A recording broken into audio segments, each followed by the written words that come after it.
SOAS, University of London. Tá, apareceu uma mensagem aqui para mim, continua. Vamos de novo. É mestre em Violência, Conflito e Desenvolvimento pela SOAS, University of London, como resultado da bolsa Chevening Awards, para a qual foi selecionada pelo Foreign Commonwealth and Development Office do governo britânico. Colabora com a Cattail Strategy como pesquisadora de legados coloniais e especialista em advocacy em iniciativas lideradas por populações indígenas na defesa de uma transição ecológica justa pautada pelo bem viver, como a iniciativa Cuencas Sagradas. É também pesquisadora independente e membro associada da London Mining Network, em apoio a comunidades brasileiras atingidas por mineradoras financiadas e ou baseadas em Londres. Ainda produz conteúdo sobre decolonialidade no @coletivo decolonial, do qual é cofundadora. Então, sigam o Coletivo Decolonial. E agora eu convido a Gabriela para fazer sua fala, lembrando que depois que ela terminar, a gente vai começar a nossa conversa entre todos. Muito obrigada e sintam-se em casa.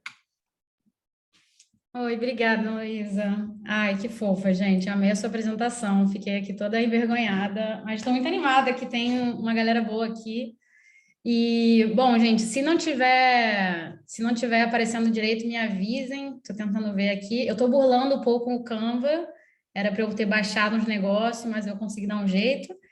E, bom, é importante falar que eu falo bem rápido, tá, gente? Então, por favor, se vocês puderem falar assim, Gabi, dá uma relaxada, enfim, quando fizer sentido.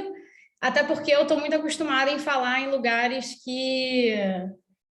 eu tô tentando botar minha cara aqui, gente, no Zoom, que desafiador. Mas, enfim, eu tô acostumada a falar em lugares que eu posso falar, tipo, 10 minutos, sabe? Então, tô animada e a ideia é que ninguém entenda que eu tô trazendo nenhuma verdade universal, gente. O que eu tô trazendo é uma perspectiva muito particular sobre a minha existência enquanto pessoa, né? Enquanto uma pesquisadora que tem experiências, né, específicas, particulares, e que, ao longo do meu acúmulo, eu cheguei nessas conclusões que também são mais perguntas do que conclusões, né? E para isso funcionar como uma formação, isso precisa ser mais uma conversa. Então, a ideia é trazer o que eu vou trazer aqui e a gente vai conversando. Então, se não ficar claro, se eu me perder e alguém achar que não tem nada a ver, ou se alguém tiver uma dúvida, pode parar e perguntar, porque tem só 8 slides. Então, em teoria, vai ser curto. Então, é isso, gente. Eu vou tentar aqui tirar um pouco a minha cara, só para ficar um pouco mais fácil de eu falar. Bom, acho que está dando certo, gente. Vamos lá. É isso, gente. Natureza, colonialidade e desenvolvimento. Vou falar um pouco disso. E eu tentei elaborar essa apresentação aqui para a revista Posto 68, Posto 68. E muito do conhecimento que está sendo compartilhado aqui é uma construção coletiva do próprio coletivo decolonial, que eu faço parte, né? A Yasmin está aqui, Cel está aqui também, que são dois integrantes, cofundadores, meus parceiros de vida, e é isso. Então, muitas das coisas aqui, na verdade, é um processo que eu estou também em aprendizado, né? Então, volta e meia, se eles quiserem pular aí e falar alguma coisa, estamos aí. E, bom, é isso. Por que falar de natureza, né? Eu queria falar de uma exposição que está rolando no CCBB agora, que eu visitei, que basicamente era uma exposição que falava sobre o pós-modernismo, e aí uma parte muito importante assim da exposição falava que a natureza é o principal legado da humanidade. E aí eu fiquei pensando assim, nossa, que prepotência, né? Que prepotência a gente achar que a natureza é um legado humano, né? Como se a natureza e a forma como a gente entende o que é a natureza hoje só existisse porque nós, seres humanos, enquanto espécie, estamos aqui. Então, tem alguns princípios que eu acho que são importantes, são princípios éticos, né? Que fazem com que eu acho que esse tema é importante, por isso que eu elenquei dessa maneira, né? Então, tem alguns princípios éticos, como a lógica do cuidado, né? Tem a ética do cuidado, mas também tem gente que associa isso com uma lógica do cultivo, que é algo que você encontra muito quando a gente interage com a natureza, né? O respeito, a responsabilidade, que você pode até falar que é uma responsabilidade extensiva, que é como se ela alargasse ao longo do tempo e não fosse presa ao tempo, né? Não é uma coisa que, eu cometi um erro, gente, eu não sei o que aconteceu, eu tenho um risco aqui, mas vamos indo. Então, enfim, a responsabilidade ela é uma lógica que ela não só responde a um crime que alguém comete, necessariamente, mas a qualquer coisa que você influencia em determinado lugar e que tem alguma determinada consequência. Então, assim, a responsabilidade ela não tem nenhum julgamento moral, né? Ela é só um princípio ético em si. E a harmonia coletiva, né? A lógica de que a gente precisa e deve pautar, né, a nossa relação harmônica, né, enquanto espécies. Então, aqui, né, eu coloquei esses pontos da prepotência do ser humano e de como que, na verdade, esse entendimento do ser humano, né, em relação à natureza, ele sempre foi pautado, né, historicamente, por uma lógica de superioridade, né? Muitas pessoas chamam isso de antropocentrismo, né? Mas eu estou colocando como superioridade mesmo para ser uma coisa mais resumida possível. E essa superioridade que foi que, ao longo dos anos, o ser humano começasse a querer instrumentalizar a natureza e, mais de um entendimento contemporâneo, né, comodificar a natureza, né, usar a natureza enquanto mercadoria, enquanto objeto. Isso faz com que a gente simplesmente deixe de lado a complexidade da existência humana, né, que a nossa existência, ela não é só dependente da natureza, ela é a natureza em si, né? A gente só existe porque a gente é 70% feito de água, como o próprio planeta Terra, a gente só existe porque a gente precisa do ar para respirar, porque o sol é o calor, o fogo que aquece a gente, e a gente vive sobre a Terra. Então, todos os elementos da natureza vivem e garantem a nossa existência enquanto espécie, e basicamente, ao longo dos anos, o ser humano esqueceu disso, ou simplesmente não priorizou isso enquanto horizonte político, né? Enquanto prioridades políticas e prioridades até para as próprias políticas públicas. E aí, eu gosto de trazer muito, né, essa análise, que é uma análise de uma perspectiva decolonial, que mostra que isso não é novo, né? Isso não é uma coisa contemporânea, isso não é uma culpa só do neoliberalismo, ou culpa do Bolsonaro, ou Arthur Lira, podem botar quem vocês quiserem aí. Isso é uma lógica que ela simplesmente também não surge do nada, né? Nem o fascismo surge do nada. Toda essa mentalidade, toda essa estrutura de poder que visa dividir, controlar e explorar, ela tem uma raiz colonial, né? E aí, o que, dentro de um debate teórico, né, as pessoas colocaram enquanto colonialidade, eu acho que basicamente é uma estrutura de poder, né, que é a matriz colonial de poder, que é basicamente um resultado dessas invasões coloniais, né? As invasões coloniais, a gente sabe que foi uma invasão pela terra, né, uma invasão para dominar a terra, instrumentalizando a natureza dessa terra que estava sendo invadida e instrumentalizando os corpos, né, daquelas pessoas ditas racializadas, né, como se o branco não fosse racializado, né, depois que inventaram essa categoria raça. Então, que basicamente essa matriz colonial de poder, ela se estrutura nas sociedades baseada em 3 principais pilares, né? Tem o pilar econômico, que é o pilar do capitalismo, né? A gente, enfim, isso... bom, eu participei da formação da ecologia marxista de vocês, então eu acho que bastante daquilo vocês podem ver que vai ser reproduzido aqui, vocês vão identificar muitos pontos. A raça enquanto... E aí, enfim, o capitalismo seria o pilar econômico, né? Um eixo econômico. A raça enquanto uma categoria inventada pode ser também parte do eixo econômico, entendendo que quando a Europa inventa a ideia de raça, né? Quando começa a racializar indivíduos como um critério de hierarquia, né? Isso não foi só uma hierarquia social, foi uma hierarquia social também para justificar a escravização, mas também foi um critério econômico, né? E quem fala que foi um critério social é o Aníbal Quijano, que é um dos principais expoentes, né, do debate decolonial, mas a Denise Ferreira da Silva, que é uma filósofa brasileira, ela fala também da raça enquanto uma categoria econômica. Então, acho que o capitalismo, né, a raça também, eles têm muita relação enquanto estrutura de dominação e exploração econômica.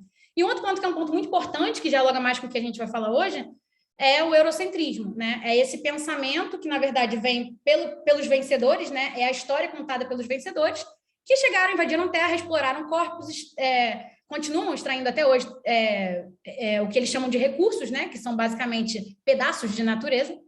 E isso tudo, né? O eurocentrismo, ele é pautado numa lógica antropocêntrica, que é aquela lógica do primeiro slide, que é de uma prepotência, né? De um entendimento particular de mundo que simplesmente se impôs como universal. Disse que todos os seres humanos têm que olhar a natureza como objeto. Todos os seres humanos são superiores, pois nós somos racionais. E isso, né? Isso é basicamente um discurso que, ao longo dos anos, ele só foi mudando de cara, né? Ele só foi mudando de formato. Mas ele sempre responde à mesma lógica de pensamento colonial, que é, no começo, né, com as invasões, o destino manifesto pela invasão, né, era basicamente garantir, era o destino manifesto para garantir a missão civilizatória. Então, existiam povos que não eram civilizados e existiam aqueles que eram civilizados, né? Então, sempre tem uma lógica dicotômica do mundo, uma lógica polarizada, binária, e que justifica a exploração ou o controle ou a tutela, né, de uns sobre os outros. Então, enfim, missão civilizatória, séculos 15 e 16, né, com as principais invasões coloniais que basicamente criam o sistema mundo como a gente entende hoje. E um ponto importante, gente, além de mestra na SOAS, e se fala SOAS, Heloísa, todo mundo fala SOAS mesmo, mas além de mestre em violência, conflito e desenvolvimento, que é específico falar que é mestre em violência, mas enfim, eu também sou bacharel em relações internacionais pela FRJ. Então, muitas das análises que eu falo, elas têm uma perspectiva internacional, né? Então, é importante, enfim, ter isso em mente, porque, novamente, eu falo de uma perspectiva bem particular. Então, enfim, tem a missão civilizatória das invasões. Logo, né, o século XVII e o século XVIII começam a impor um racionalismo, né? Que vem muito de uma lógica kantiana, da razão pura, né? De um entendimento que existe uma separação também do ser humano da natureza, uma separação do corpo e da mente, né? Penso, logo existo. Então, você só existe porque você pensa. Então, você só existe porque você pensa, logo você só existe porque você é um ser racional. Quem não é racional, não existe. Então, os seres não humanos não existem. Ou a existência, né? E aí é um debate filosófico pra caramba. A existência é um debate que ele está totalmente em disputa. E por que ele está em disputa? Porque ele justifica a exploração. Ele justifica o controle para garantir a acumulação de capital. E a gente pode nem colocar acumulação de capital para quem não quiser, enfim, meter o anticapitalismo que deve ser metido em tudo quanto é lugar. A gente pode falar que é um entendimento que ele basicamente instrumentaliza, né? É uma lógica que garante a instrumentalização. E aí pode ser usada a instrumentalização de corpos e terras para acumular capital. E geralmente é isso mesmo, né? Então, a lógica da missão civilizatória, ela foi assim. O capitalismo, né? Tem muita gente que defende que o capitalismo começa com a Revolução Industrial. Ele não começa com a Revolução Industrial. A missão civilizatória garante que o capitalismo se coloque como sistema hegemônico no seu formato mercantil, né? Então, para você extrair minerais através da mineração, para você garantir que haja uma acumulação de poder e de capital das coroas, né, portuguesa e espanhola, isso também é basicamente o mesmo entendimento, né? O mesmo entendimento que você pega, instrumentaliza a natureza, acumula capital e garante alguma coisa que dizem como se fosse progresso, né? Como se fosse uma coisa positiva. E que ninguém participa desse debate, né? É só dito como fato. É uma verdade universal, né? Então, a missão civilizatória é o racionalismo, né? E aí ninguém critica a racionalidade. Quem vai dizer que não é racional, né? Então, é basicamente um debate, e nas relações internacionais é o debate do realismo, né? É o debate que quem vai dizer que não é realista, né? Como assim, né? Como assim você não é realista? Você é utópico? Né? Então, vai sempre uma lógica de, se você não defende a racionalidade, se você não defende a civilização, você é não civilizado, você é não racional. Então, é sempre essa dicotomia pela negação. E aí, o evolucionismo do século XIX vem com o racismo científico, né? Vem com essa ideia de que, enfim, se aplicando aqui no contexto do Brasil, o evolucionismo foi o que basicamente justificou, e que foi um grande debate para a Constituição de 88, que justificou que a identidade dos povos indígenas, dos povos originários, era transitória, porque o ser humano evolui. Então, ele estava num estágio primitivo e que, durante esse século XIX, né, que era o século que, basicamente, a gente aboliu a escravidão, o último país da América Latina foi o Brasil, abolir a escravidão, das Américas, né, não só da América Latina, e mesmo abolindo a escravidão, continua com a mentalidade evolucionista, né? Uma mentalidade positivista de que existe uma racionalidade, existe uma direção, né? Uma escada a ser subida, e que aqueles são os civilizados, os evoluídos, os racionais. Século XX é o debate da modernização, continua a mesma coisa, né? Os não modernos e os modernos, quem vai criticar, quem vai dizer que não quer ser moderno, né?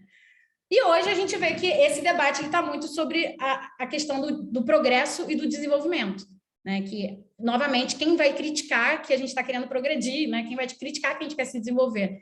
São basicamente verdades universais que se criam e que elas são inquestionáveis, né? Porque não há alternativa, né? Um grande logo, né, da Margaret Thatcher, que é uma das maiores representantes do neoliberalismo, era "There is no alternative", não há alternativa. Então, quando você define que não há alternativa, no neoliberalismo isso, você vê que todas essas outras ideias e noções impostas também não tinham alternativa, ou era isso, ou é morte, basicamente. E aí, o desenvolvimento, né? Desenvolvimentismo, né? O desenvolvimentismo é basicamente aquele que é o partidário da lógica do desenvolvimento. E o desenvolvimento, ele entra como um paradigma, basicamente ele é consagrado institucionalmente como um paradigma em 20 de janeiro de 1949, quando o então presidente dos Estados Unidos, Harry Truman, inaugura um grande discurso fazendo uma grande divisão do planeta, dizendo que existem áreas no mundo que são subdesenvolvidas. E é muito engraçado esse discurso dele, porque ele basicamente fica falando assim, hoje já temos tecnologia suficiente, já temos... pela primeira vez na história, e eu estou citando ele, pela primeira vez na história, a humanidade possui conhecimentos e habilidades para aliviar o sofrimento dessas pessoas, né? E dessas pessoas ele está falando, está dividindo o mundo enquanto regiões mais prósperas e regiões menos prósperas.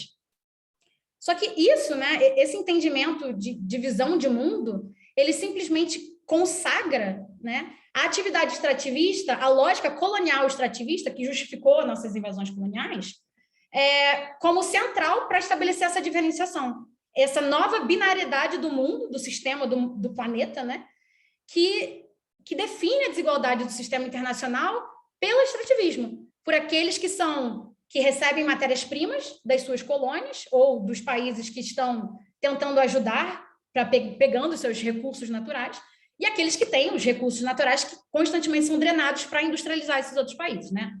E essa desigualdade sistêmica criou uma inserção totalmente subordinada, né, da América Latina na economia mundial, que alguns autores definem como a dependência, né? A teoria marxista da dependência, por exemplo, é uma ideia muito forte sobre isso. E aí, por que eu coloco, né, legados coloniais da ditadura empresarial militar? Porque, basicamente, no meu entendimento, o que a ditadura fez foi aprofundar legados coloniais, com um teor ainda mais ditatorial, né? Com ainda mais violência concentrada na mão do Estado. E por que isso seria, em teoria, diferente, né, da época colonial? Porque, em teoria, né, a época colonial sequer existia essa configuração de Estados, né? A configuração de Estados ela vai se desenvolvendo para mimetizar o que era a metrópole. Então, a nossa existência enquanto país, Brasil, só existe para ser subordinada, para reproduzir todas as estruturas, toda a lógica de funcionamento e a própria mentalidade, né, das pessoas de como a gente vai se relacionar com a natureza.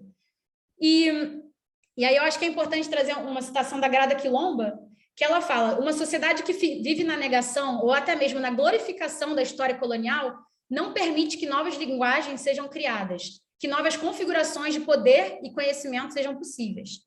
Então, isso faz com que a gente entenda, né, que o Bolsonaro não surgiu do nada. O Bolsonaro, basicamente, é uma corporificação, né, desses legados da ditadura empresarial militar e coloniais que nunca a gente tocou, né, quando a gente vai fazer um debate político, seja partidário ou até de mobilização no nosso dia a dia, né, quando a gente está, não sei, escrever um artigo que seja, né, se o debate dos nossos legados coloniais, né, quando você vai tentar fazer uma crítica política, uma análise sobre o que está acontecendo hoje. Na minha visão, se você deixa essas marcas, né, que muitas vezes elas estão escondidas, como o próprio racismo estrutural, se você deixa isso de lado, você ignora que tem raízes que sem essa colheita, né, para a gente fazer uma outra coisa com isso, talvez seja eliminar mesmo, né, para a gente tirar esse legado da nossa estrutura social, de organização política, econômica, e do nosso imaginário coletivo, né, do que a gente deseja enquanto sociedade plural pra caramba que nós somos enquanto Brasil. Se a gente não faz isso, a gente simplesmente está girando em círculos, né? Então, o lema da ditadura, né, um lema muito forte, que era integrar para não entregar, e a lógica da integração está muito ainda associada com aquela lógica evolucionista, né, que eu mencionei sobre os povos indígenas, que era a mesma coisa que era feito com os povos indígenas, e era basicamente, se eles estão num processo transitório de identidade, eles precisam ser integrados na sociedade brasileira e, por isso, vão deixar de ser indígenas, né?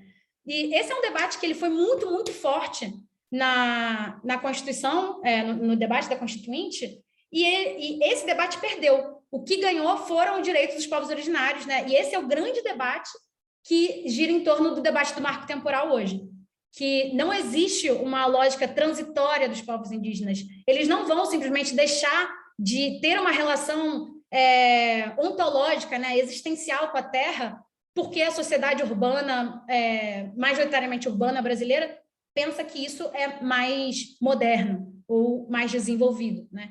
Essa lógica de integração, quando ela é guiada por esse entendimento de divisão e controle e exploração, ele só gera violência. Então, o que aconteceu na época, né, era essa noção de dividir as terras para governar, que foi o mesmo entendimento das Seis Marias, né, da época colonial. Então, a terra sempre como um instrumento de controle, de exploração. Na época da ditadura, teve como o Estado era muito forte, né, o poder era muito concentrado no Estado, tanto que, enfim, tiveram várias violações de direitos civis e políticos nessa época. A ideia é aumentar cada vez mais a dependência do Estado. Então, assim se criaram reservas indígenas, porque assim você conseguia confinar populações que, em teoria, eram barreiras para o desenvolvimento, você confinava, e confinando é mais fácil de você controlar. Então, enfim, esse é um ponto muito importante, né? Que até hoje a gente vê que é o mesmo funcionamento, né? E, enfim, tem um debate muito amplo sobre isso, sobre como que povos indígenas, sim, hoje reivindicam a demarcação de terras, e não é porque isso faz parte do entendimento de mundo deles, do entendimento cosmológico de como que eles devem existir e continuar coexistindo com a natureza. Para eles, é que realmente não há alternativa. Se eles não defendem uma proteção dos seus territórios, e o sistema do Estado brasileiro moderno é assim, é definido por fronteiras, né, é definido pela propriedade privada, se eles não exigem nesses termos, eles não vão nem ter termos para poder negociar, né? Então, eles defendem a demarcação de territórios, e desde a década de 80, se não me engano, a demarcação de territórios virou uma das principais pautas do movimento indígena brasileiro. Então, enfim, a comodificação da natureza, ela continuou sendo muito, muito forte, muito fortalecida. Então, esse ponto das monoculturas, ele é muito importante, porque da mesma forma que acordos coloniais, pós-coloniais, vamos colocar assim, né? Logo com a independência de Portugal, de Brasil em relação a Portugal, Brasil continuou tendo que estabelecer sistemas de monocultura para garantir acesso à terra. Então, basicamente, você, em um Brasil colonizado ou pós-colonial, né? Pós-colonial no sentido de depois que garantiu a sua independência, você só podia acessar a terra se você garantisse um sistema de monocultura, de cultivo de cana, né? Então, eu não lembro agora qual que era o regimento, mas tem um regimento colonial que basicamente Portugal determina que para você acessar a terra no Brasil, pelos seismeiros, você só pode se você construir engenho de açúcar. Então, necessariamente, a relação com a terra tinha que ser de monocultura. E isso foi a mesma coisa na ditadura, né? Na ditadura, teve a modernização conservadora, que foi basicamente um grande movimento, né? E aí, novamente, a ideia da modernidade vem no século XX, que é o século da própria ditadura, né?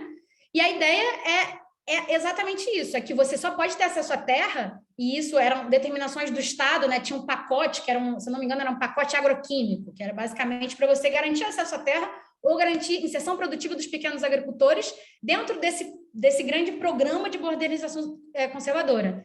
Então, você, na ditadura, só poderia ter acesso à terra se você topasse usar maquinário pesado, expandir sempre a sua produção em larga escala e usar agrotóxicos. Então, era obrigatório o pacote do uso de agrotóxicos para você ter acesso à terra, na ditadura. E isso não é muito diferente até hoje, não, gente. Até hoje, né?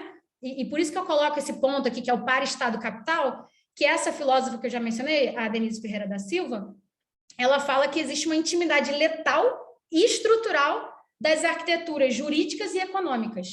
Ou seja, o Estado e o capital, eles são dois pares da mesma moeda. Eles sempre existiram, eles foram criados, né, com a própria invasão colonial, né, que se cria o capitalismo. Isso só foi criado para poder garantir estados nacionais europeus. E até hoje, para a manutenção do Estado, pela defesa da segurança nacional, pelos interesses da União, existem interesses econômicos específicos que respondem a uma parcela, né, da população brasileira, que, na verdade, é a bancada do boi, da Bíblia e da bala, que basicamente continua concentrando terra e renda no país, né? E aí tem um grande debate da reforma agrária, né? Na ditadura, além de integrar para não entregar, né, que é um debate nacionalista muito vazio, né, que você não faz realmente uma crítica anti-imperialista, você simplesmente fala, tudo aqui é nosso, vamos proteger nossas fronteiras e militarizar tudo, né, como se a violência, o controle e a vigilância fosse a melhor forma de garantir que não haja uma invasão externa, né? E aí a diplomacia não importa, né? A diplomacia não importa, qualquer forma de comunicação, interação ou diálogo com outras perspectivas não importa, porque o que importa é um Estado forte que determina tudo e que não vai ter conversinha, basicamente isso. Então, na reforma agrária, rolou uma grande... esse tema, né, de terra sem gente para gente sem terra, foi um grande movimento de migração que foi estimulado de pessoas da área do Nordeste, né, para a região amazônica. Então, isso, né, tiveram muitos exemplos, né, da ditadura que mostram como houve uma expansão dos sistemas produtivos por todo o território nacional, criando basicamente uma teia de acumulação de capital, né, que se materializa na devastação ambiental, humana e cultural, né? Então, os povos, não importa como eles se organizam, não importa como é o modo de vida desses povos, sequer como eles se relacionam com a natureza, porque existe um objetivo que é modernizar, se desenvolver, garantir o progresso. Então, tem alguns exemplos disso, né? A expansão de soja no Cerrado, isso acontece até hoje, as usinas nucleares de Angra, a devastação de Minas Gerais, né, pela Vale do Rio Doce, a rodovia transamazônica, teve um incêndio florestal no Paraná em 1963, a explosão do duto da Petrobras em Cubatão em 1984, tudo isso foi durante a ditadura, e tudo isso continua sendo reproduzido até hoje em outros formatos, né? Então, só para mostrar que esse ponto é muito importante, né? E aí, enfim, a gente chega nesse ponto que é o desenvolvimento em América Latina, né? Voltando no ponto da reforma agrária. A reforma agrária em si, né, pela nossa Constituição e pelo debate da reforma agrária, quando ele é feito de uma maneira crítica, sincera, garantindo justiça socioambiental e reparativa para os povos, né? A reforma agrária para melhorar a distribuição da terra. Então, necessariamente, ela pressupõe uma desconcentração de terra, né? Então, isso é um censo agro de 2017, né? 1% das propriedades privadas rurais, esqueci de botar, detém cerca de 47,6% das terras brasileiras. Então, assim, quase 50% do nosso território é dominado por 1% de propriedades privadas rurais, né? E existem outras propriedades privadas existem outras propriedades privadas rurais que não necessariamente... tem outras propriedades rurais que não necessariamente são privadas, né? Então, é justamente essa crítica, a ideia da terra enquanto propriedade, enquanto commodity, né? Enquanto algo que pode ser mercantilizado. E aí a Constituição de 88, ela é super importante porque ela garante a função social da terra, que eu não sei se vocês sabem, mas o debate sobre a função social da terra, ele é muito, muito importante, porque ele garante que qualquer terra rural, né, qualquer imóvel rural, que ele não esteja garantindo essa sua função, ele deve ser desapropriado para fins da reforma agrária. Isso está na nossa Constituição, até hoje, né? Então, MST não é terrorista, não existe nada que eles estão fazendo além de garantir que a Constituição seja respeitada, né? Então, basicamente, entendendo que a terra não é uma commodity, a terra é um direito, mas que ainda assim reforma agrária não é feita de qualquer maneira, né? Reforma agrária não necessariamente é só regularização fundiária, o que foi feito nos governos progressistas da América Latina, né? Principalmente governos dos partidos trabalhadores no Brasil. Não teve reforma agrária, quando era uma grande oportunidade, né, da luta dos trabalhadores, da luta pela terra, que era garantir o acesso à terra, que historicamente no Brasil está na mão de oligarquias, está na mão de uma galera branca, está na mão de homens mais velhos, inclusive, e isso não foi um grande debate, né? O que aconteceu muito fortemente, né, e é uma grande crítica que muitas pessoas fazem, foi uma grande conciliação de classes, que no final das contas é uma grande negociação de direitos. E sobre isso eu recomendo muito esse livro, que é o Além do PT.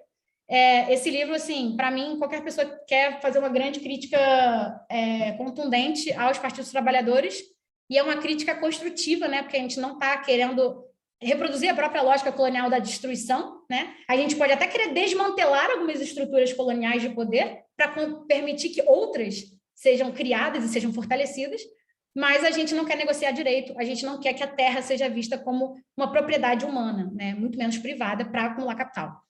E aí, o que foi feito, né, nessa época do grande debate de desenvolvimento da América Latina, né? O Equador, a Bolívia, o Brasil, a Argentina, enfim, muitos países que tiveram liderança, a Venezuela, grandes lideranças progressistas, que são grandes referências na luta da esquerda da América Latina, simplesmente, basicamente, né, falaram que, não, o consenso de Washington, que defende o neoliberalismo, a gente não quer, mas tem um outro consenso aí, que é um consenso sem qualquer participação popular, então a gente não sabe de onde vem esse consenso, né? É um consenso que é criado entre esse par Estado-capital, que é o que é melhor para a própria acumulação de capital privado, né? E que vai garantir o próprio funcionamento do Estado. Então, essas grandes lideranças de esquerda da América Latina, ditas progressistas, né? Elas saem do entendimento do consenso de Washington e passam para o consenso das commodities para aproveitar a explosão do boom das commodities, né?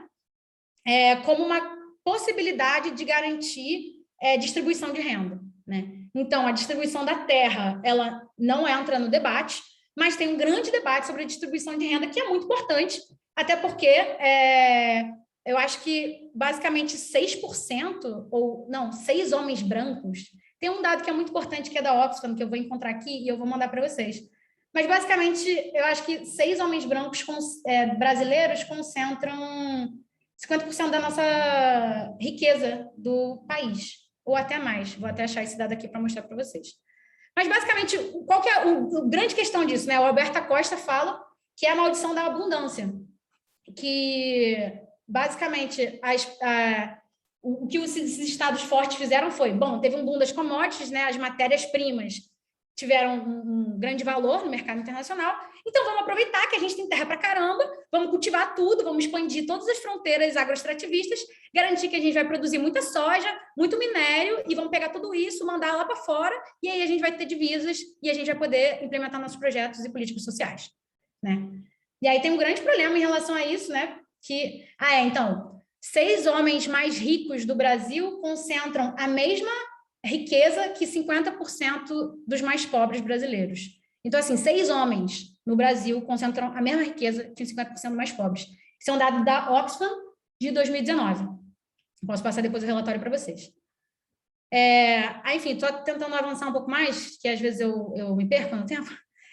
Tem o debate do antropoceno, do capitaloceno, e que eu acho que é muito importante trazer, que é o debate do terricídio, né? E aí esse é um debate bem teórico, e que, na verdade, ele, como todo debate teórico, ele é uma grande disputa política, né? Muitas pessoas falam do antropoceno, né, enquanto uma força geológica, enquanto o ser humano enquanto uma força geológica, né, que basicamente explica as mudanças climáticas, né? Meu Deus, meu computador está sem bateria, calma aí.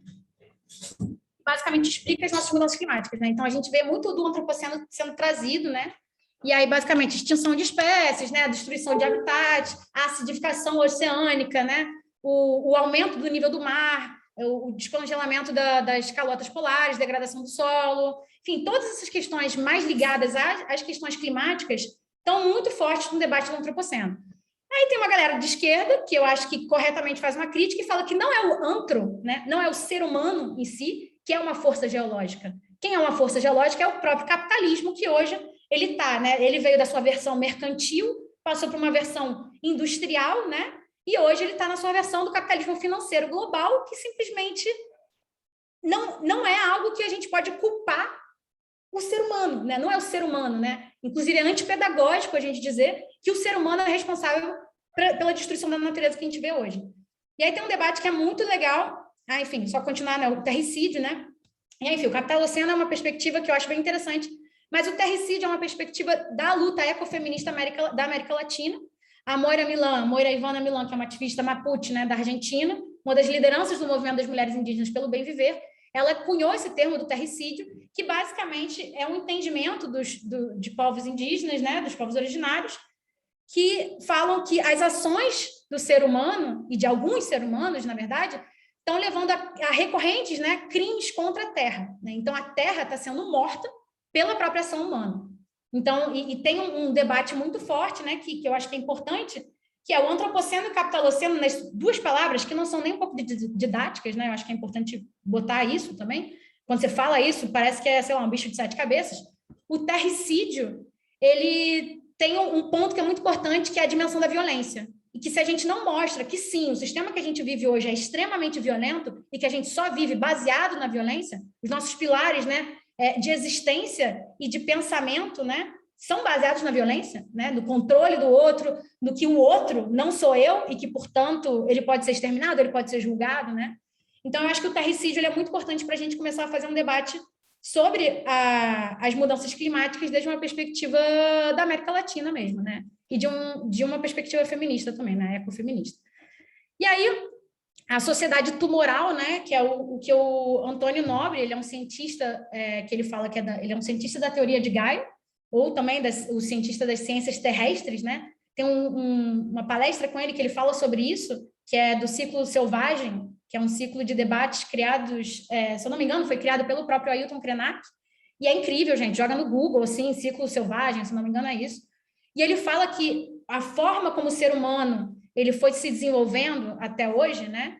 Na forma do capitalismo que a gente entende hoje, a gente se construiu enquanto uma sociedade tumoral, que basicamente, baseado nos princípios da individualização e da simplificação de processos, é sempre simplificar, flexibilizar leis, né? Leis ambientais vão ser simplificadas, né?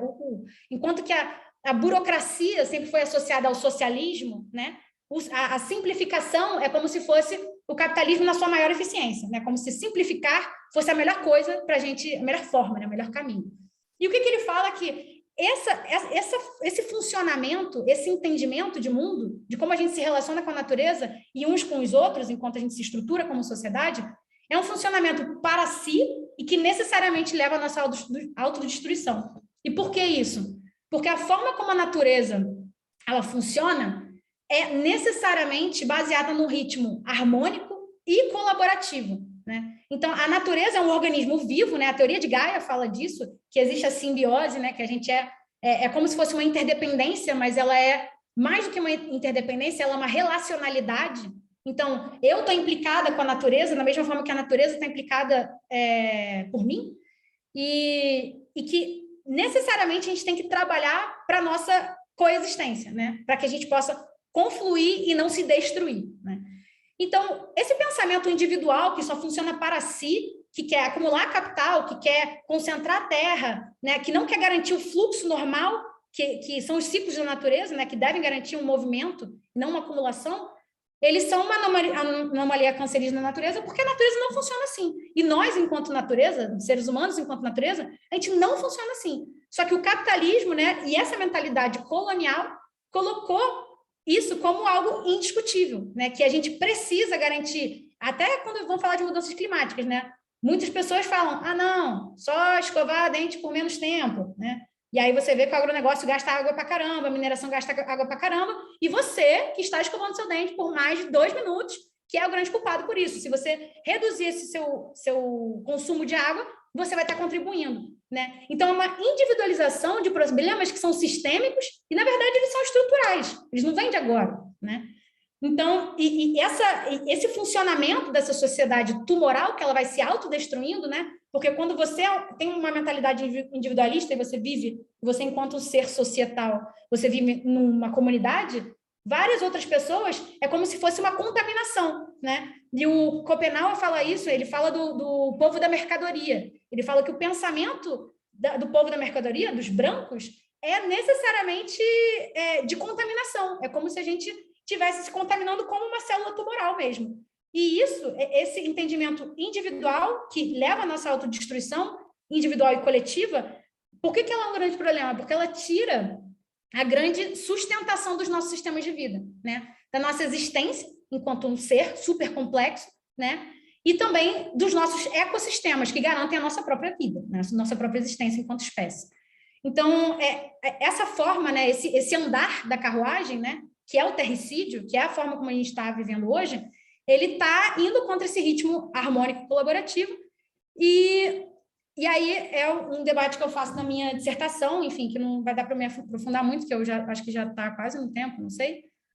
depois se vocês puderem me falar a questão do tempo, eu falo da questão das redes de violência, né? Que a violência, ela não começa do nada, né? Geralmente ela tem uma raiz simbólica, ela tem uma raiz material, né? Que às vezes é a própria instrumentalização de corpos, né? Então você vê que quando você entende que a raça foi inventada para você justificar a escravização de pessoas que, a partir dessa invenção, viram racializadas, você vira uma categoria de ser humano, né? E quando você vira uma categoria de ser humano, você pode ser jogada, né, nessa zona do não ser, que é o que o Fanon fala. E por isso, né, o Frantz Fanon, por isso que ele fala que esses corpos, eles, na verdade, eles não são corpos racializados, né? Porque a própria raça, ela foi uma invenção europeia. Então, esses corpos são corpos condenados. São corpos condenados por essa lógica, por esse pensamento e por esse funcionamento violento, né, da sociedade moderna colonial. E por que eu falo de choques cosmológicos, né? É porque essa não é a única forma, né, de existir no planeta. Existem muitos outros povos que vivem de outras formas. Existem, inclusive, pessoas que vivem de outras formas, né? E, então, em comunidade ou não, existem pessoas que podem, pensar de uma outra maneira e entender que a sua narrativa de mundo, a sua visão de mundo, ela choca, né, com a visão de mundo capitalista. Se você não entende a Terra como mercadoria, como algo que deve ser privatizado e comercializado, o seu entendimento de mundo choca com o entendimento de mundo do agronegócio, que é basicamente uma reprodução contemporânea do sistema de plantation. É a mesma coisa, gente, é a mesma coisa, tá? Então, basicamente, essa questão dos choques cosmológicos, né? Eu acho que esse slide é melhor para explicar disso, que é basicamente essa ideia de choques de cosmologias, né? De visões de mundo mesmo. E que recorrentemente se falou, né? E eu acho que é importante falar disso, né? Do próprio Lula, né? O Lula era um sindicalista, ele é um sindicalista, né? Aí temos aí o Lula ainda. O Lula é um sindicalista, então o entendimento de mundo dele é de uma vivência necessariamente urbana, né? É uma vivência particular urbana e é um entendimento da luta do trabalhador, né? E geralmente o trabalhador urbano. Ele pode ter até um diálogo muito forte, né, com os movimentos sociais da luta pela terra, como o próprio MST, mas a gente entende que a noção de qualidade de vida para o PT, pelo menos enquanto eles estavam no governo, e assim esperamos que isso mude, que assim esperamos que eles, né, ganhem as eleições, se não tivermos uma outra alternativa melhor, porque outras alternativas podem surgir nesse meio do caminho, a gente tem que entender que a industrialização, gente, não é o único caminho possível de qualidade ou modos de vida, né? Quando a gente determina, né, que como foi Belo Monte, basicamente, se instaurou em uma região sem qualquer participação popular, sem qualquer consulta popular, definiu que pessoas iam ser expulsas dos seus territórios para que se criasse uma hidrelétrica para garantir a energia, a soberania energética do país, o que foi um tiro no próprio pé, porque o próprio rio ele não funciona, tem uma época de estiagem, então grande parte do ano esse rio que passa lá, né, em Altamira, ele basicamente fica seco, então a hidrelétrica não funciona,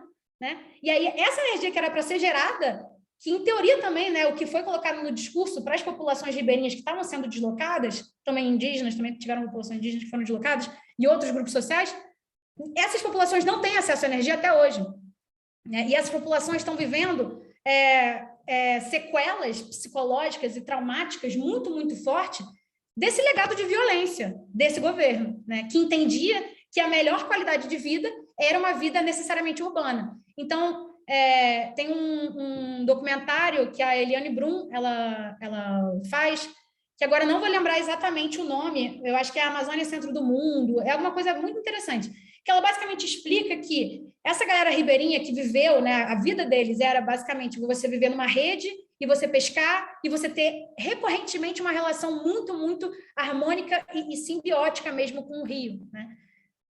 Esse modo de vida, viver em palafitas, né? E eu acho que tem discursos também da própria Dilma que inclusive Belo Monte era um projeto da ditadura, né? Que foi tentado, Lula tentou passar e não passou por grande pressão dos movimentos sociais e Dilma aprovou.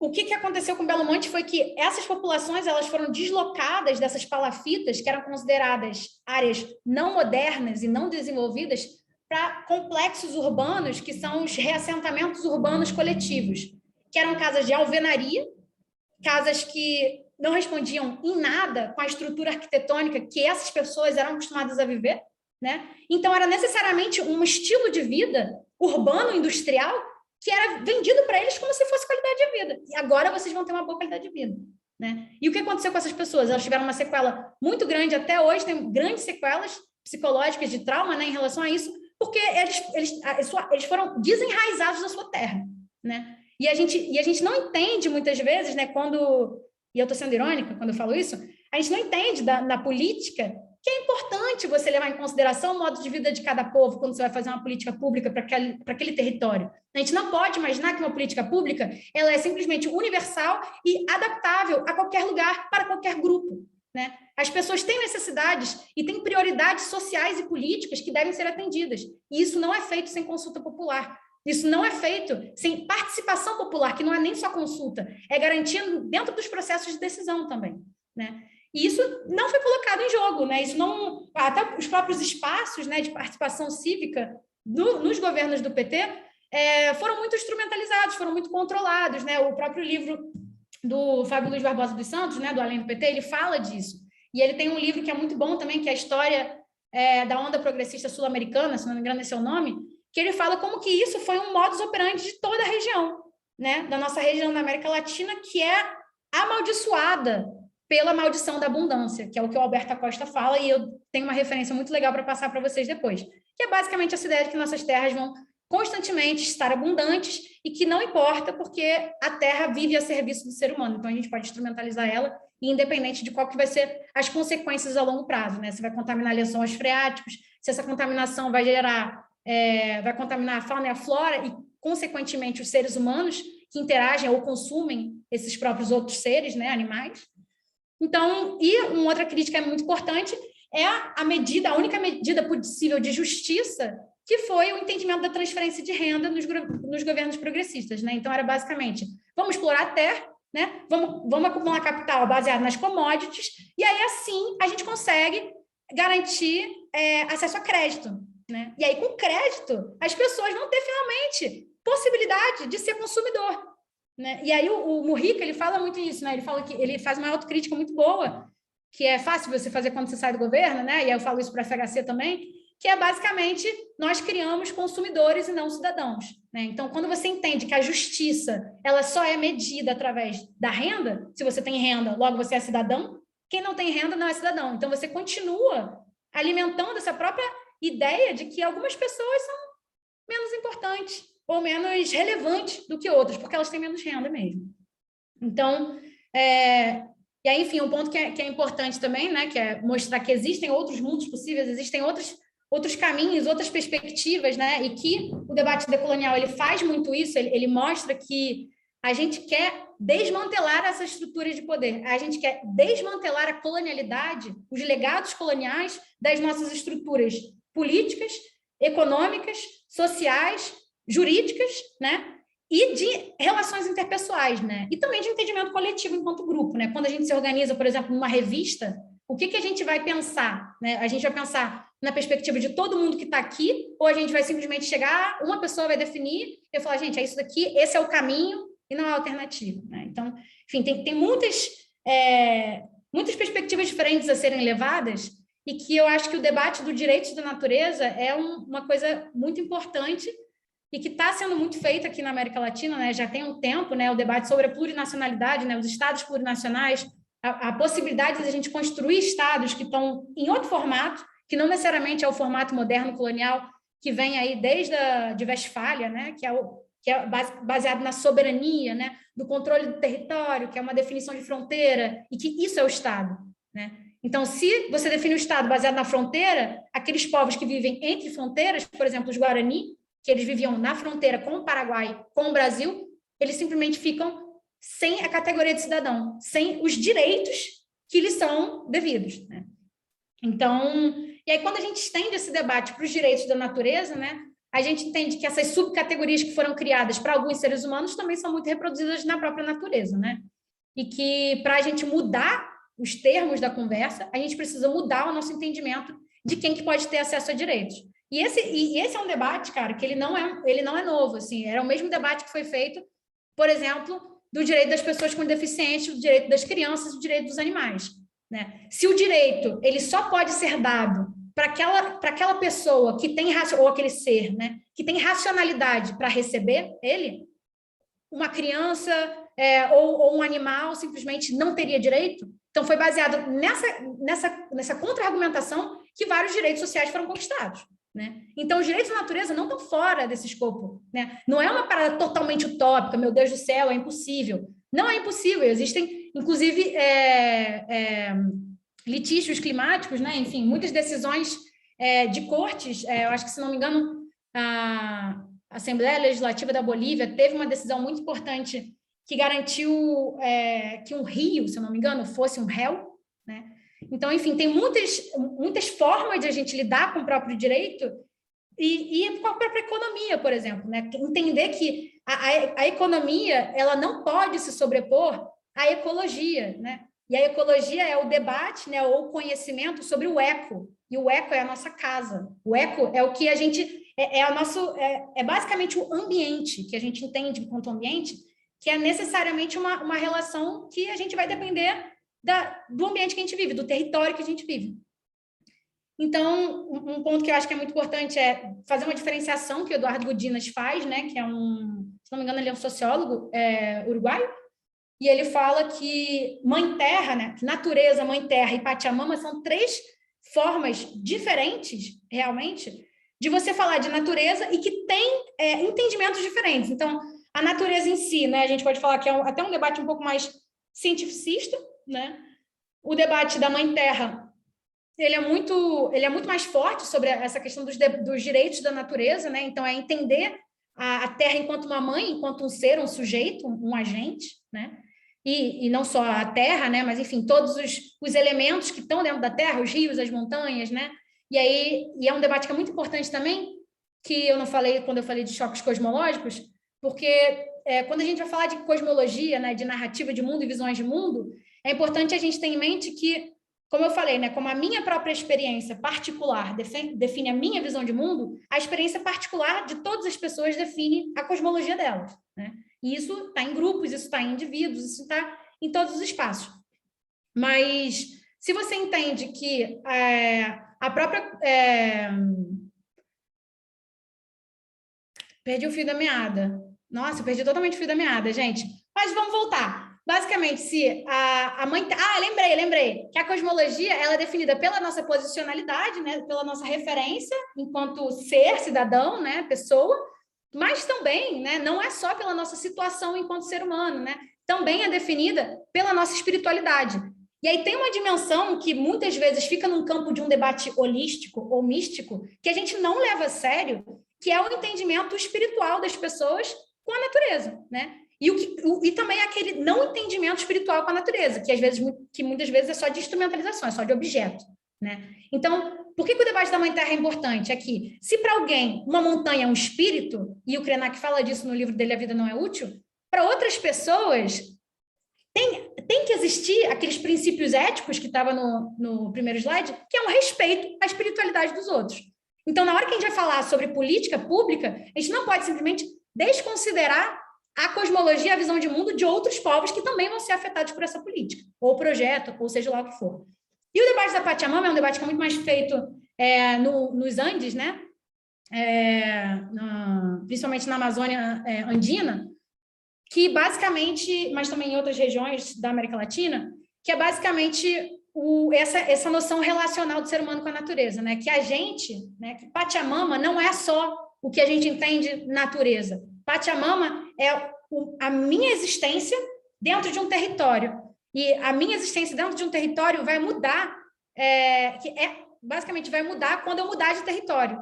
Porque a Pachamama, ela necessariamente é uma junção da existência humana e não humana, né? Então, e aí eles falam muito disso sobre Pachamama, por exemplo, para justificar rituais, por exemplo, com plantas ou qualquer outra coisa que seja da natureza e que não responde a essa lógica de instrumentalização para comercialização, né? Então, você se relacionar com a natureza, a gente se interagir com a natureza, não é inerentemente problemático, não é inerentemente baseado na exploração. Isso depende de quais são os nossos princípios éticos e qual que é o nosso direcionamento, né? Qual é o nosso objetivo, o que a gente quer coletivamente enquanto sociedade. Então, o princípio da Pachamama é importante, né? E Bolívia e Equador reconhecem a Pachamama enquanto um ser um sujeito de direitos, que é a Pachamama que tem que ser consultada quando tem, por exemplo, um projeto de mineração, né? Se a montanha não pode falar, aquele povo que vive naquela montanha vai falar pela montanha. E isso é Pachamama. Isso é você garantir uma representação que ela, muitas vezes, ela vai ser dúbia, vai parecer dúbia, mas, na verdade, ela é só complexa mesmo, porque a gente está necessariamente implicado com a natureza. Então, nada pode ser feito com a natureza sem que haja uma ampla autonomia dos povos e uma ampla participação popular. Então, aqui tem uma foto aqui tem uma foto da Teia dos Povos, né, que é um grupo, uma aliança preta, indígena e popular, que começou a se organizar na Bahia e que está se expandindo pelo Brasil também, e que, basicamente, constrói redes agroecológicas, né, para diminuir a distância entre os produtores e os consumidores, e também tirar essa relação de necessariamente ter uma relação transacional, né, com o que a gente consome, né? E aí, quando você começa a entender que aquele povo que produz a sua comida, né, você precisa, né, se relacionar com eles, entender de onde vem essa comida, né? Você simplesmente começa a entender que tem outras formas de se relacionar enquanto sociedade e que essas formas, elas já existem, né? Elas já estão em construção. E isso, né, isso é muito baseado num pensamento que um pensador quilombola, Nego Bispo, né, que é uma grande referência para mim, ele é um pensador contracolonial do Piauí. Ele fala que o pensamento sintético moderno colonial, né, moderno colonial vem muito de uma perspectiva teórica que eu coloco, mas ele fala que o pensamento sintético é esse pensamento baseado, que vem com essa leitura de, como eu falei, né, que como a narrativa de mundo das pessoas se constrói através da sua espiritualidade, ele fala que com as invasões coloniais, pessoas que tinham um só Deus, que era um pensamento monoteísta, se impuseram sobre povos que tinham pensamento pluriteístas, né, ou uma relação espiritual pluriteísta. Então, pessoas que viam a divindade em elementos da natureza, não mais poderiam se relacionar com a natureza dessa maneira divina, né, e só necessariamente com uma forma instrumental, né? Porque isso seria basicamente você ser civilizado, você ser o progresso e tal. Então, o que o Nego Bispo fala é que esse pensamento sintético é um pensamento linear, que ele sempre responde àquele meu segundo slide, que existe uma dicotomia e existe uma noção moral, né? Que é o bom e o ruim, né? É uma noção que existe um caminho para a gente seguir, é uma escadinha, né? E que essa escadinha que é o de começo, meio e fim. Então, tem um objetivo, né? São essas promessas vazias do desenvolvimento, do progresso, que nunca chegam, né? Só chegam para algumas pessoas e nunca tem um fim, no final das contas, né? Então, e aí ele fala, né? O Nego Bispo fala, nunca tem um fim porque não deve existir fim, né? O nosso pensamento, enquanto ser da natureza, ele necessariamente é complexo e ele é orgânico, ele responde àqueles ciclos da natureza que eu tinha mencionado anteriormente. Então, é um começo, meio e começo, para que a gente nunca se lembre, nunca se esqueça, né, que existe a necessidade de reparação. Então, quando uma violência é cometida, você não pode simplesmente falar assim, olha, uma violência, o começo, né, o meio, negociação, o fim do conflito. O fim do conflito, ele não vai chegar com um meio que ele é necessariamente utilitarista, que só existe para o fim chegar, né? Então, o meio ele tem que ser uma garantia da justiça reparativa. Tem que ser uma forma de ter autonomia dos povos, participação popular em todas as instâncias. E, enfim, aqui tem uma foto da Célia Chacriabá, que é uma grande referência minha, teórica e de ativismo político também, né? E que, enfim, tem falado muito, muito, muito sobre isso, né? Sobre a importância da gente descolonizar mesmo a nossa forma de se relacionar com a natureza e entender as alternativas, né? Como se não tivesse outra opção, não tivesse outros caminhos, né? Não tivesse outros caminhos, não tivesse outras formas de garantir a justiça, né? Então, só para finalizar, porque, enfim, já falei bastante, a gente enfrenta hoje uma emergência, né, de múltiplas crises, né? Emergência climática, o colapso climático, né? A gente pode botar vários nomes para esse tom apocalíptico que a gente está vivendo hoje, né? e que a gente sabe o que nos trouxe até aqui, né? Foi tudo isso que a gente falou agora, é uma relação baseada numa prepotência tamanha do ser humano, que a gente instrumentaliza a natureza e que alguns seres humanos historicamente concentram renda e garantem estruturas de violência para continuar, através da violência racial, né, continuar acumulando capital. E a violência, ela é estruturalmente racial, né? Ela é racializada porque ela tem essa origem nessa invenção da raça, né? Então, enfim, aí outros choques cosmológicos que eu acho que são importantes a expansão dos sistemas de monocultores do agronegócio, né, fronteiras energéticas, tipo óleo, gás e hidrelétricas, megaprojetos de infraestrutura de larga escala, tipo ferrovias, portos, corredores interoceânicos, mas ainda assim outros mundos são possíveis, gente. Tem muita coisa que está em construção, tem muitas alternativas reais, locais e de articulação de povos, né, que mostram que esses mundos eles estão aí, gente. Vários outros mundos podem existir e podem coexistir de uma maneira harmônica, desde que a gente não funcione como o que a gente sempre veio funcionando, que é como uma grande célula cancerígena, uma anomalia na natureza, né? O ser humano precisa deixar de ser essa anomalia, a gente precisa realmente entender a nossa relação existencial mesmo com a natureza, para que a gente possa garantir esses outros mundos que não só sejam possíveis, mas que a gente possa garantir que eles estão na nossa pauta política do dia a dia, na agenda partidária dos partidos, né? E que não vão ser colocados, né, como basicamente um entendimento utópico de mundo, né? Um entendimento de que, não, isso é impossível de ser colocado à prova, como é que a gente não vai explorar nossos territórios, né? E necessariamente é uma visão binária, né? Que é aquilo. Nossa, então se a gente não pode explorar a natureza, a gente não pode fazer nada com a natureza, a gente vai deixar lá uma terra enorme e tal, sem nada. Não é necessariamente isso, gente. É garantir que existem outras formas de a gente se relacionar com a natureza e com a terra que não necessariamente são pautadas pela propriedade privada, pela acumulação de capital, pela prepotência e superioridade auto-intitulada de alguns seres sobre os outros, né? E aí aqui tem algumas referências e também tenho algumas outras coisas que eu posso mandar para vocês. Mas, gente, acho que era isso. Falei pra caramba e muito obrigada pela oportunidade. É isso. Muito obrigada, Gabi. Assim, yes! Muito incrível. Foi muito bom. Bom, para você que estava acostumado a falar 10 minutos, falou assim, brilhantemente muitos outros, assim. Foi ótimo. Então, eu queria convidar as pessoas a mandarem perguntas, se quiserem ligar o microfone para a gente conversar mesmo, né? Para a gente trocar, podem ficar à vontade. Foi bastante conteúdo em pouco tempo, né? Então, se a Gabi puder mandar para a gente os slides, não sei, porque daí acho que tem aquela parte de referência, né? Que eu acho que seria bem legal a gente poder mandar para eles também. Gente, tem uma pergunta rapidinho. Como que levanta a mão aqui? Alguém me ajuda? Tem reações ou reactions aqui embaixo. Você clica em raise hand. Raise hand.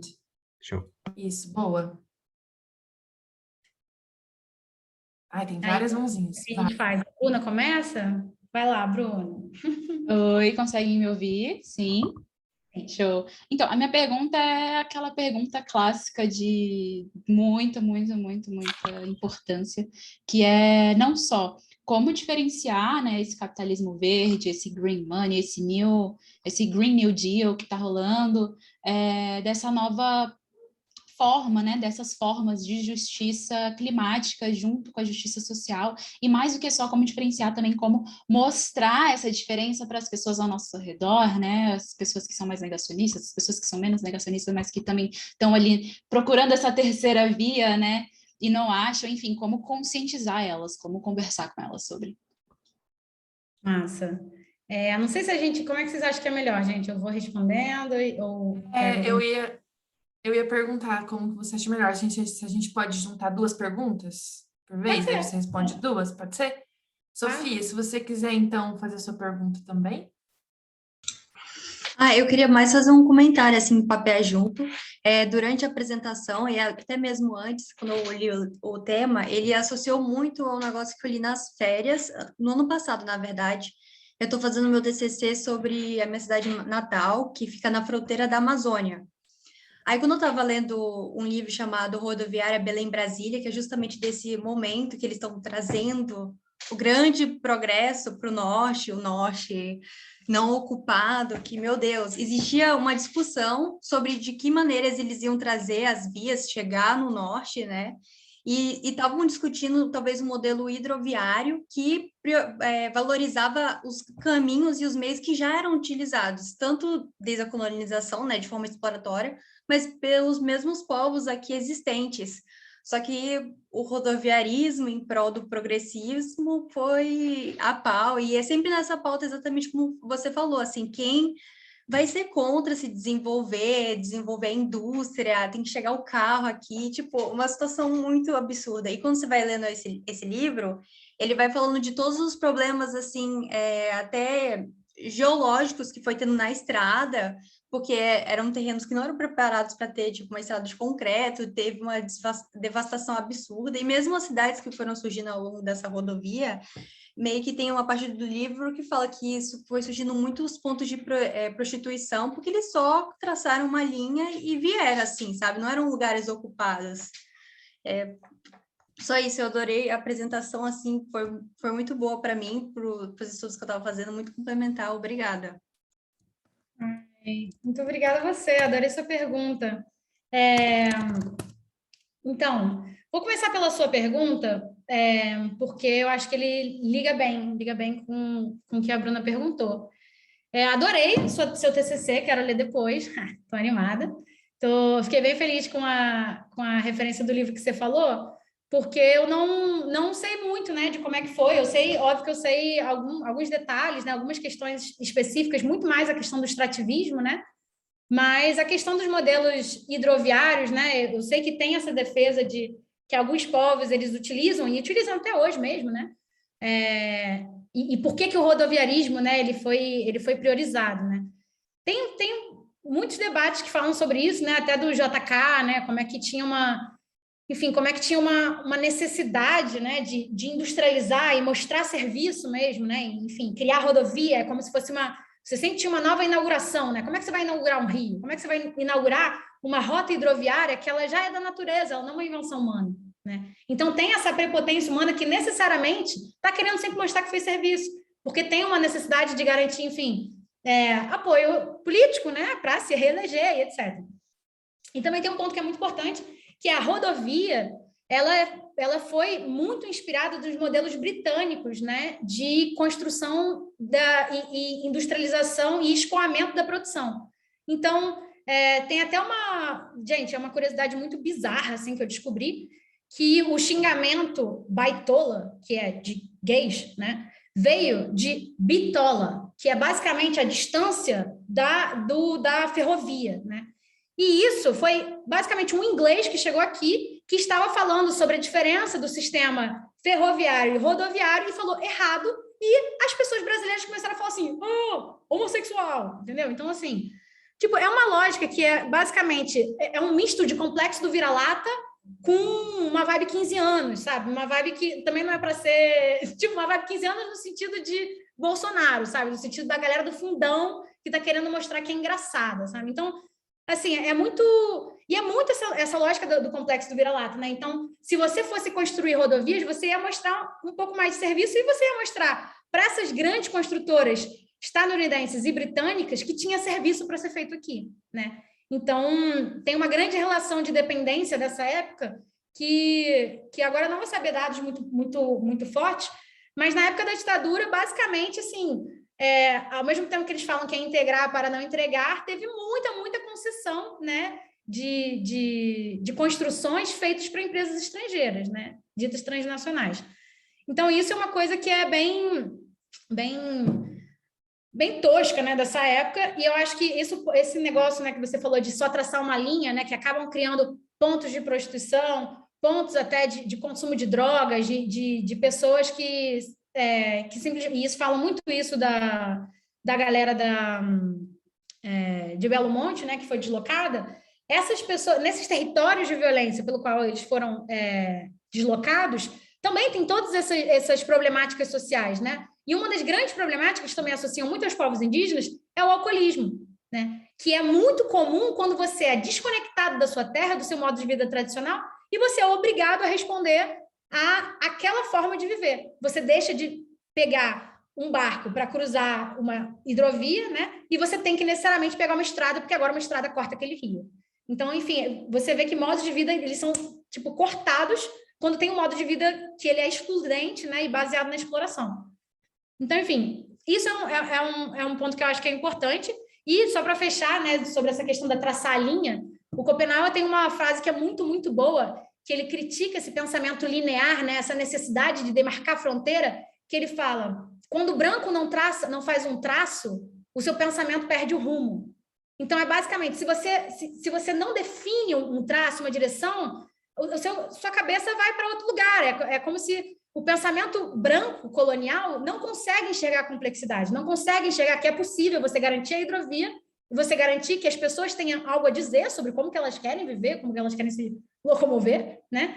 E que tudo bem, isso vai garantir uma boa qualidade de vida para essas pessoas, não vai deixar elas jogadas na pobreza porque elas estão pegando um barco para se locomover, né? E não pegando, sei lá, um carro de luxo, né? Enfim. E o debate, hoje é o Dia Mundial do Carro também, uma informação aleatória, e o carro, né, quando ele foi criado, era basicamente para alguns indivíduos, eles tivessem um novo luxo, né, que é conseguir correr mais rápido que outros, né? Então, era uma nova categoria, uma nova mercadoria que era muito difícil de você conseguir, que era tempo. Com o carro, você garante que algumas pessoas vão comprar tempo, porque elas correm mais rápido do que outras. Então, é outra forma de mostrar a desigualdade de classe mesmo, né? Pela própria lógica industrial. E aí, a outra pergunta da Bruna, sobre Green New Deal, né, e formas de justiça climática e social, eu acho que um dos pontos principais, e que eu sempre falo disso quando vão falar de transição justa e energética, né, é que não existe transição justa sem justiça social, sem participação popular. Não existe você dizer que vamos fazer uma transição para as energias renováveis. Aí você vai botar uma porrada de placa solar, e essas placas solares, para estarem ali, necessitam de uma mineração que, assim, com a quantidade de mineração que a gente vai ter que fazer para garantir placa solar para todo mundo, enfim, nosso mundo acaba amanhã, né? Então, a forma de você diferenciar isso é você denunciar os limites climáticos da natureza, né? Os limites em toda a sua complexidade, não é você pegar uma solução e dizer que essa é a grande solução do planeta, que é placa solar, ou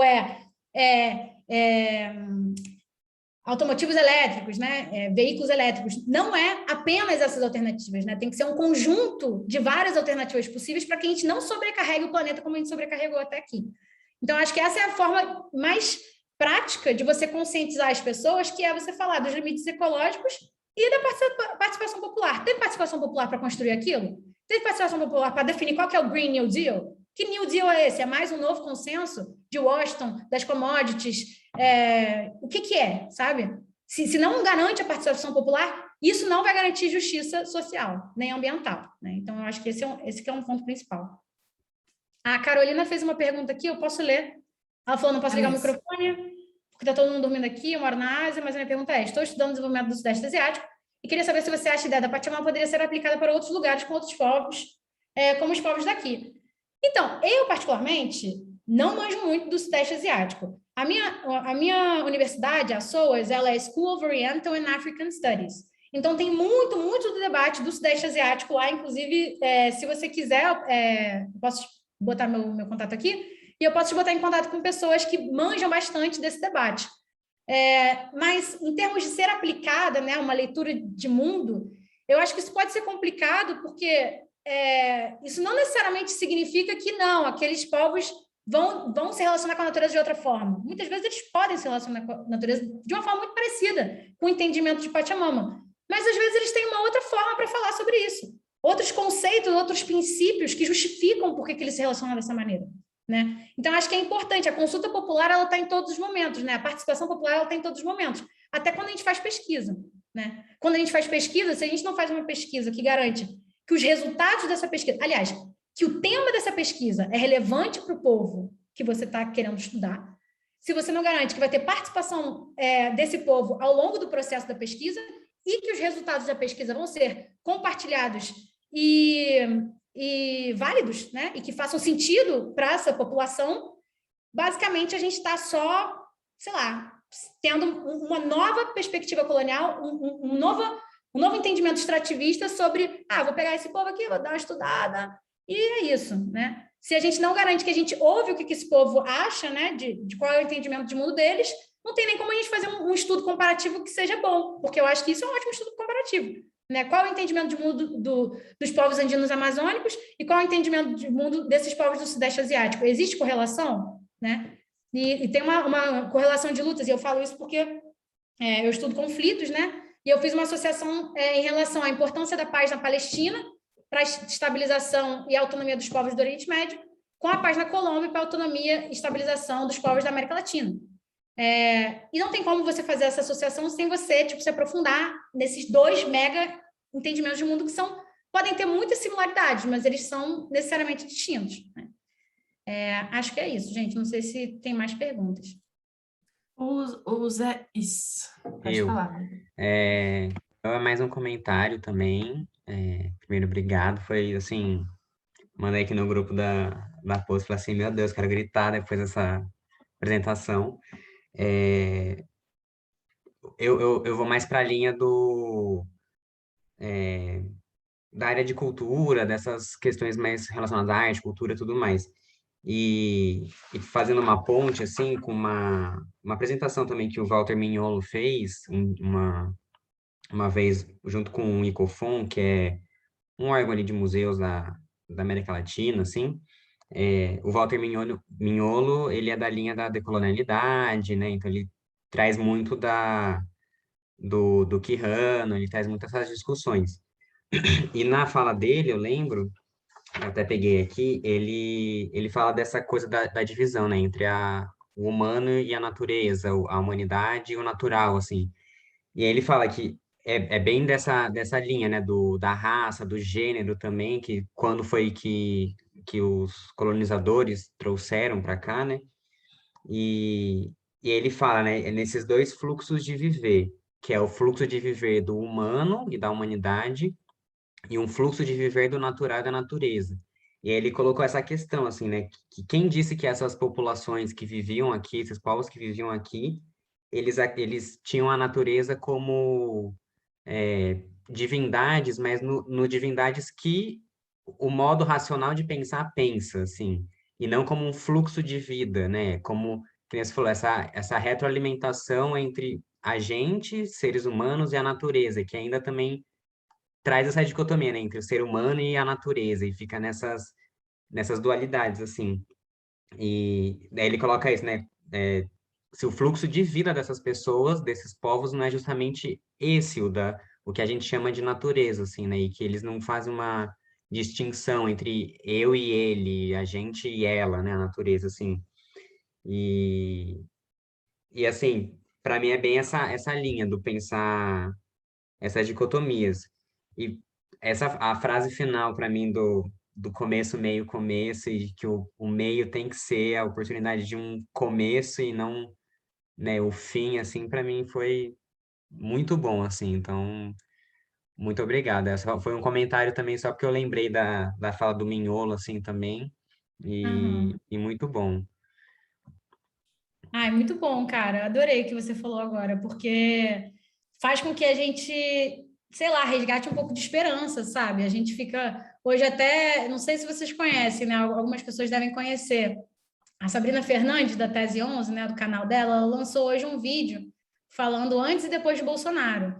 E, gente, esse vídeo é tudo, assim, é uma coisa que a gente realmente precisa resgatar a nossa esperança de que o meio que a gente vive agora, a gente precisa construir um novo começo, sabe? Porque tudo que gente, o que a gente está vivendo hoje não tem precedente, assim, né? Quando eu falo que o Bolsonaro é a corporificação dos nossos legados coloniais e ditatoriais, é de verdade, né? O que ele está fazendo não tem precedentes. E o pior disso é o bolsonarismo, né? É o legado do Bolsonaro, né? Então, isso daí também vai ser uma outra coisa que a gente vai ter que lidar. E o que o Mignolo fala, né, sobre esses fluxos de vida, né, sobre esses fluxos de viver, eu acho que são muito importantes a gente colocar na nossa cabeça, né, que isso que você falou da espiritualidade, realmente, às vezes alguns povos não vão ver a natureza como espiritualidade no sentido divindade, né, cristão, que a gente está acostumado, né? E eu falo a gente, enfim, porque majoritariamente a maioria da população brasileira enfim, de família cristã, enfim, a gente teve esse pensamento, não só nas nossas famílias, a gente pode até ter famílias que não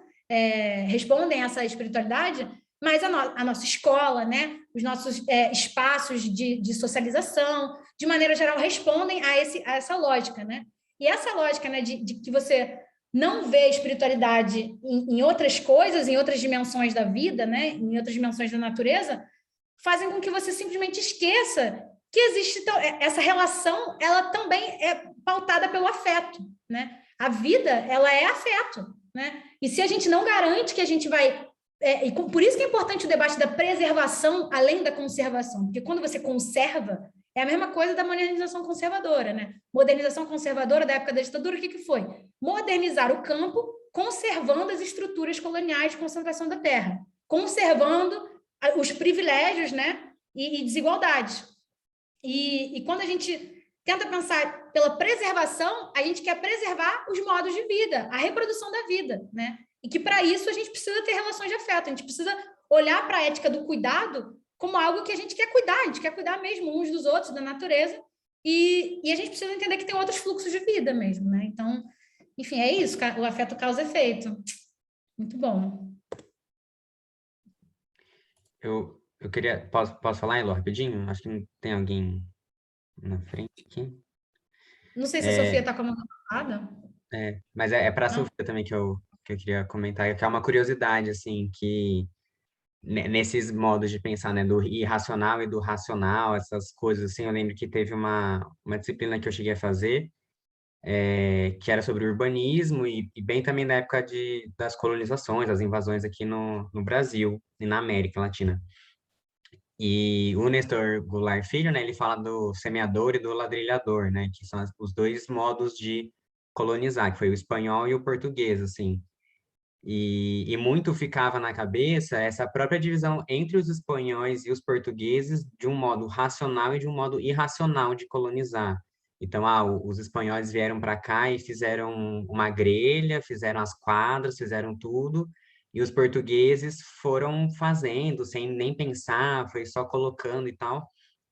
E por muito tempo permaneceu esse pensamento, assim, né, de que nossos portugueses são os irracionais e os espanhóis os racionais na colonização.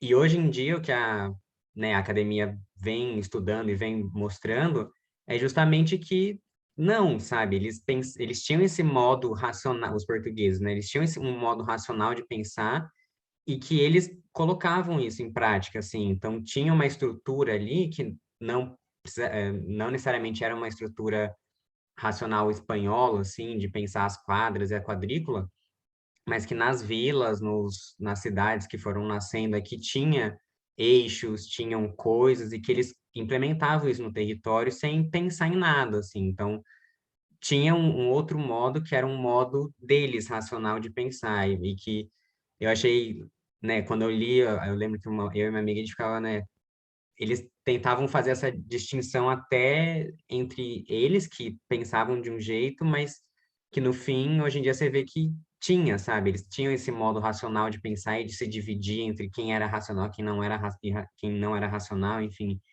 E eu acho que era legal, assim, foi uma curiosidade que eu vi que eu achei interessante, assim. Pois, isso é muito legal, porque eu tive a oportunidade de visitar Cuba numa brigada de solidariedade sul-americana, em 2015. Quando eu fui lá, eu vi eu vi muito disso, né, da construção arquitetônica dos espanhóis, de como que é muito comum você ver nas antigas colônias a construção dos espaços coletivos como plazas maiores, né, que são grandes praças, né, e como que essas praças, na verdade, elas eram muito para ter pessoas ricas, né, que vão estar vendo ou vão estar centralizadas em um espaço que é muito perto do serviço e tal, ou que também vão estar todas elas olhando para um mesmo lugar, que pode ser um lugar que vai ter atividades culturais, ou vai ter atividades de punição, né, que vai ser feita no meio da praça para servir de exemplo. E essas praças, para muitos países que foram colonizados pela Espanha, simplesmente funcionam de qualquer forma, né? Muitas delas foram privatizadas, né? Muitas delas foram vendidas e são meio que espaços de luxo mesmo. E em vários países, quando você...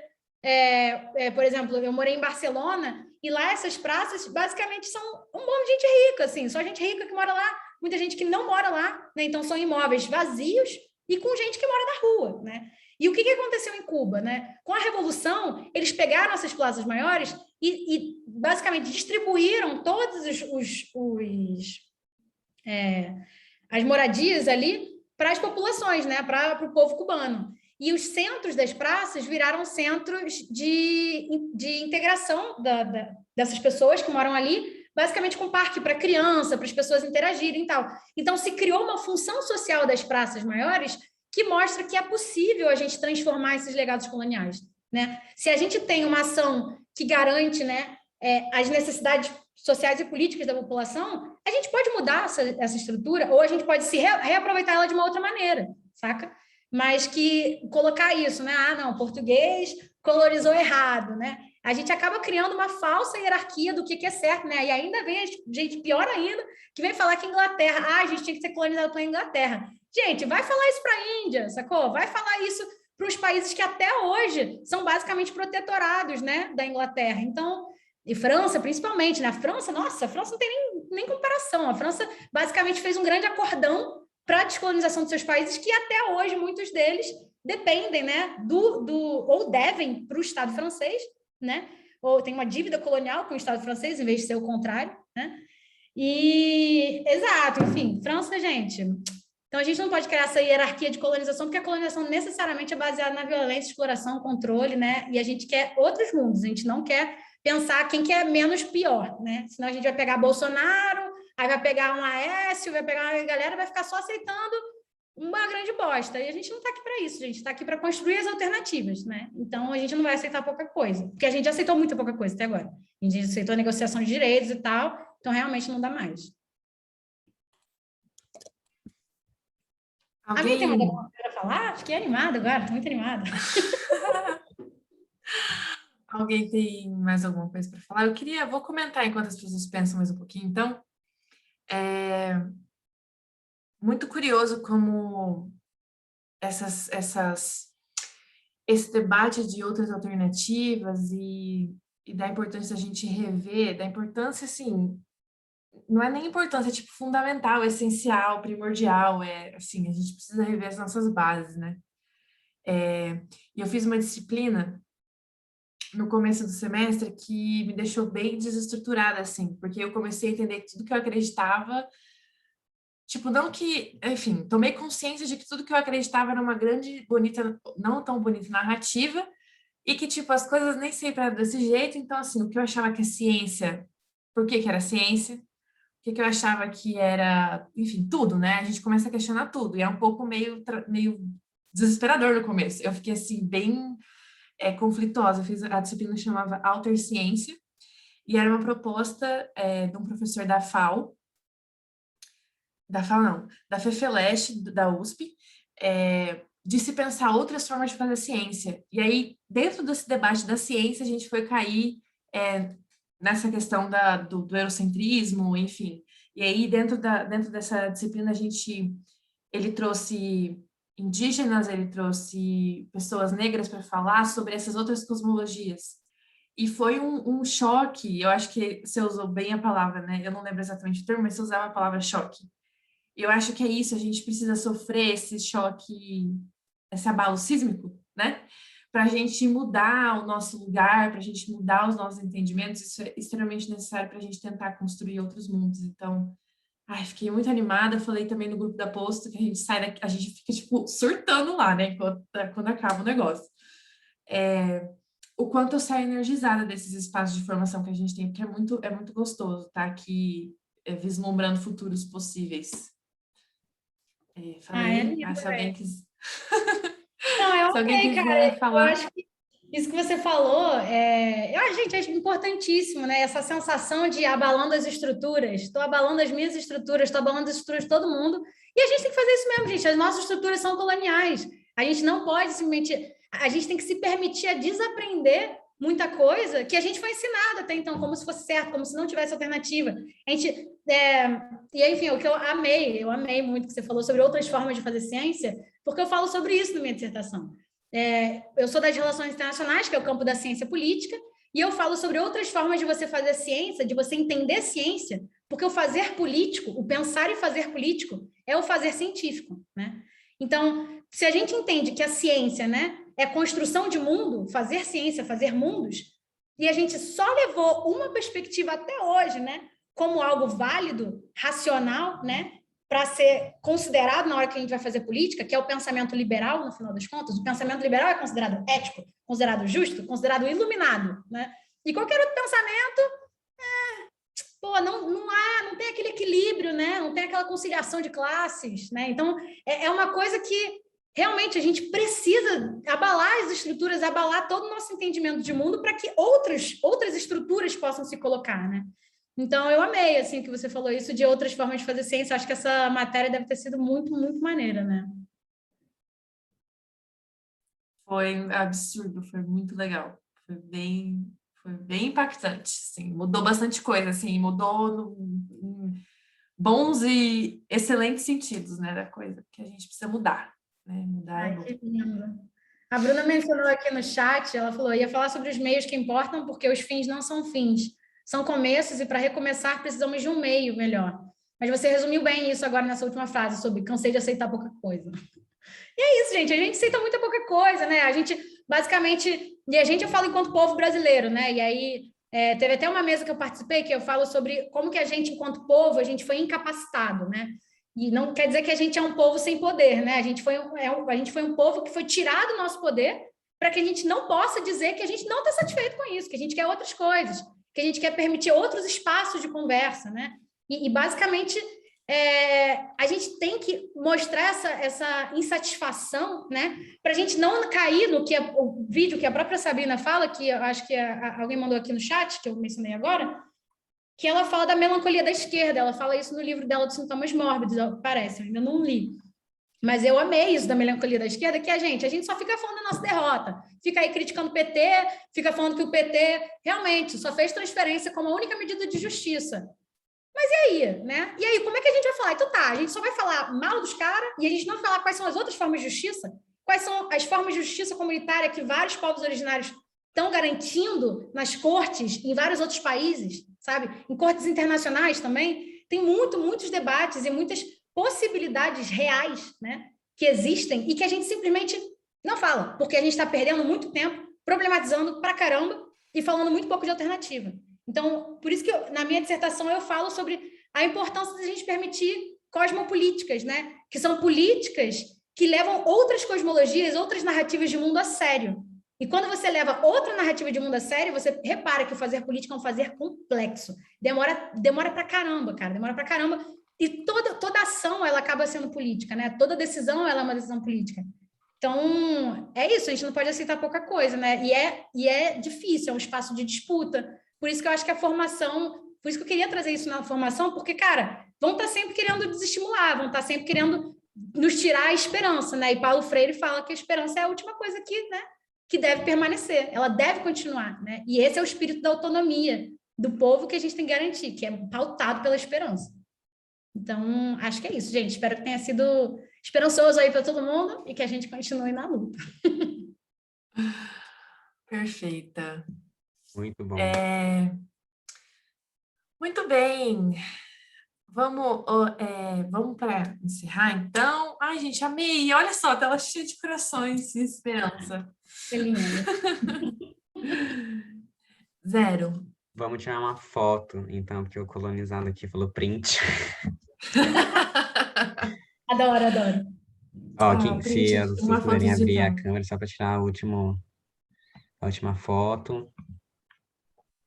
Vamos lá, então. Ó, vou fazer contagem, hein? 3, 2, 1, vai. Aí, foi. Toma, deu mão na minha cara. Obrigada, gente. Amei, foi muito legal. Muito bom estar aqui. Gente, muito obrigada pela presença de vocês. Foi incrível. Acompanhe a gente, então, nas redes para as próximas formações que a gente tiver, as próximas coisinhas. Foi muito bom contar com vocês. Isso, sigam o Coletivo Decolonial também.